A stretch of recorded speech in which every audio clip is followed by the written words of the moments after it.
Héber, az már rég volt, de volt ilyen. Egyiptomi,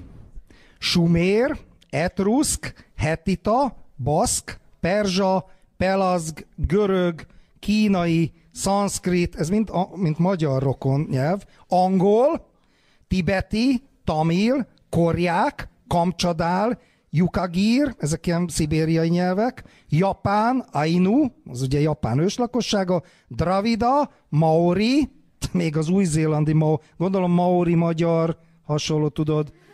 magar, az egy más nyelv, érdekes, a majákat nem írja, pedig azzal is,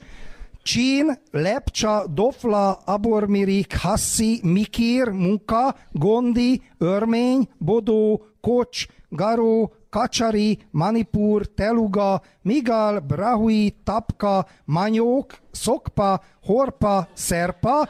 szuravár, garung, rodong, csuruszja, kulundja, bahingya, lehorong, szangpang, dumi, bután, kamu, humi. Ehhez még hozzátehetjük a német és latin nyelven való rokonítási elméleteket, és talán kialakul a teljes kép.